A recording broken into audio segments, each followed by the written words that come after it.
న్యాయవాదులు కూడా లోపల నుండి ఒకసారి మాట్లాడదాం. ఒకసారి changed recent laws. First of all, the court has to consider the statements before taking into cognizance. Court has got every right to send a notice. ఏం చెప్పమంటారు?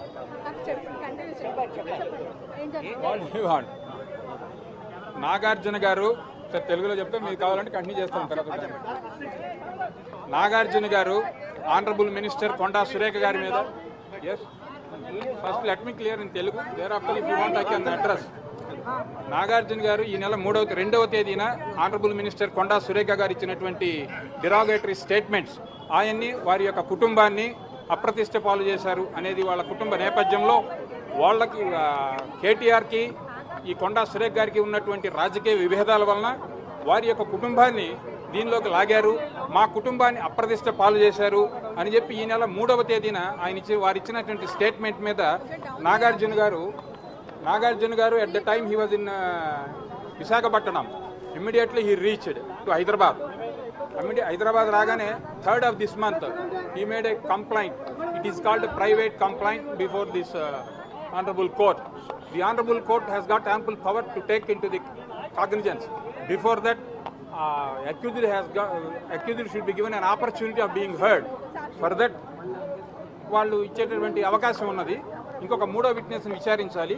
ఆ విట్నెస్తో కూడా అవసరం ఉన్నదా లేదా. ఇప్పుడు ఆల్రెడీ ఈరోజు నాగార్జున గారి మేనగోడలైనటువంటి వై సుప్రియ గారి స్టేట్మెంట్ కూడా తీసుకోవడం జరిగింది. ఆ రోజు 2వ తేదీనే వారి యొక్క స్టేట్మెంట్లు రికార్డ్ అంటే కంప్లైంట్లు ఇవ్వడం జరిగింది. యాజ్ ఇట్ ఈస్గా కంప్లైంట్ని ఇచ్చిన దాన్ని సోరన్ స్టేట్మెంట్ అంటారు.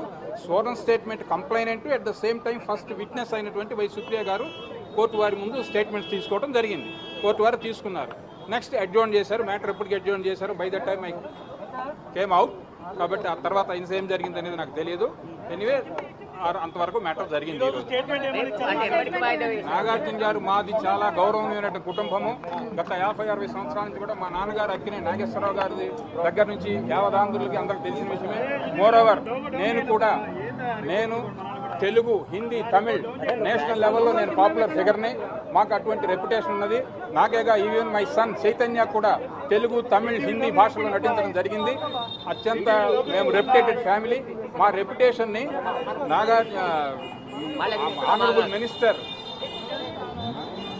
కొండా సురేఖ వాళ్ళ మధ్య ఉన్నటువంటి రాజకీయ విభేదాలను, కేటీఆర్కి వారికి మధ్య ఉన్నటువంటి రాజకీయ విభేదాలని దాన్ని ఆయుధంగా చేసుకొని మా కుటుంబం మీద అప్రతిష్ట పాలు చేశారు. కాబట్టి దీని కోర్టు వారు సముచితమైనటువంటి చట్టపరంగా సముచితమైనటువంటి యాక్షన్ తీసుకోవాల్సి ఉంటుంది అని కోర్టు వారికి చివరిలో వారు విన్నపం చేయడం జరిగింది. 395 ప్రకారంగా కొండా సురేఖ మీద చర్యలు తీసుకోమని నాగార్జున కోరాడా? ఎస్, ఖచ్చితంగా కోరాడు. దీనికి ఏమవుతుందంటే ఇది ప్రైవేట్ కంప్లైంట్ వేశారు. ఈ ప్రైవేట్ కంప్లైంట్ని టేకెన్ ఆన్ ఫైల్ చేయబోయే ముందు కోర్టు వారు మొన్న జూలై 1వ తేదీ నుంచి క్రిమినల్ చట్టాలు మారినాయి. మీకు అందరికి కూడా సుపరిచితమే. బహుశా ఆ కొత్త చట్టాల ప్రకారం అక్యూజ్డ్ నిందితురాలు, ఈ కేసులో ఎవరినైతే నిందితురాలుగా కొండా సురేఖను సూచించారో ఆ కొండా సురేఖ కూడా అవకాశం ఇవ్వాలి ముందు. ఆపర్చునిటీ ఆఫ్ బీయింగ్ హర్డ్ అనేది వాళ్ళకు కూడా అవకాశం ఇచ్చిన తర్వాతే కాగ్నిజెన్స్ టేకెన్ ఆన్ ఫైల్ చేయాలి. అలా చేసే అవకాశం ఉంది. అది చేస్తారు. వాళ్ళని కూడా పిలుస్తారు. ఫస్ట్ అవకాశం ఇస్తారు. Before that court is not going to give a CC number. అయితే కోర్టు 10వ తారీఖు వాయిదా వేసింది కాబట్టి ఈ రోజు నాగార్జున సుప్రియ స్టేట్మెంట్ మాత్రమే రికార్డ్ చేసింది. కొండా సురేఖ చేసిన వ్యాఖ్యలన్నిటిని కూడా మీడియా ద్వారా, ఇటు సోషల్ మీడియా, న్యూస్ ఛానల్స్ ద్వారా మేము తెలుసుకున్నాము. ఆ తర్వాత కుటుంబ సభ్యుల నుంచి కూడా ఫోన్ కాల్స్ వచ్చాయి. ఇట్లా కొండా సురేఖ వ్యాఖ్యలు చేసిందని చెప్పేసి, ఆ వ్యాఖ్యలకి మేము షాక్కు గురయ్యామని చెప్పేసి కూడా మొదటి సాక్షిగా ఉన్నటువంటి